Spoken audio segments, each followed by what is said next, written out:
Joseph Zobel a été révélé au grand public grâce à son roman La rue Cazenègre, adapté et porté à l'écran en 1982. En juin 2006, Joseph Zobel nous a quittés, comme il a vécu, dans la plus grande discrétion. Son œuvre composée de romans, de nouvelles et de recueils de poèmes est servie par un immense talent de conteur qui fait de lui l'un des écrivains antillais les plus populaires.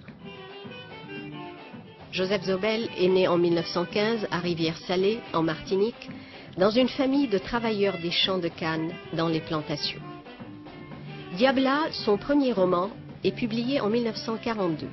Livre jugé trop engagé, il est interdit par les représentants de Vichy en Martinique.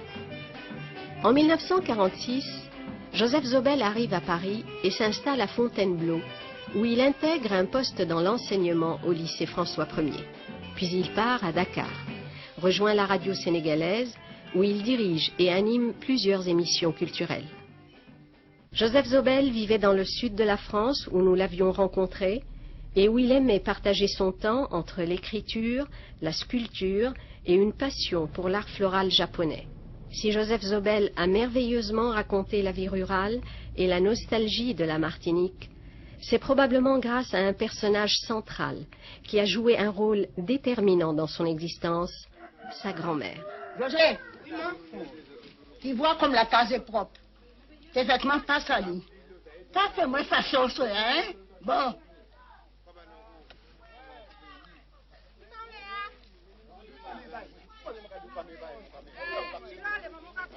Bonjour, bonjour. Nous entendez? Attendez-vous là!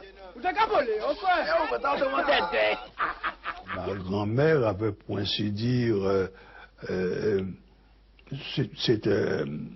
s'était promis, avait pris la détermination, tout au moins, de m'envoyer à l'école.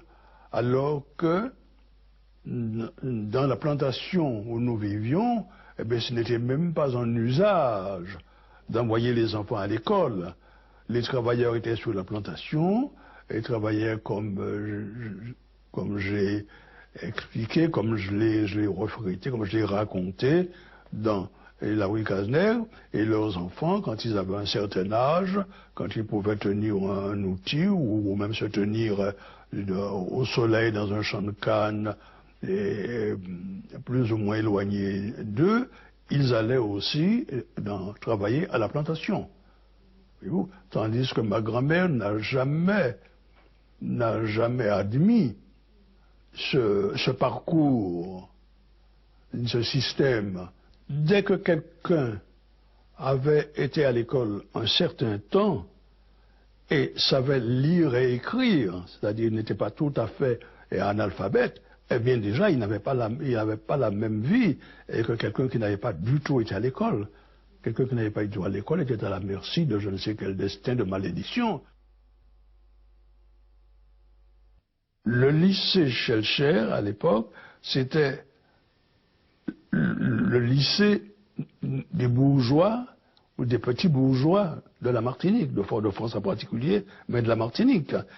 J'étais très certainement le seul garçon issu de parents travaillant dans un champ de canne qui se trouvait à l'époque au lycée Schellcher.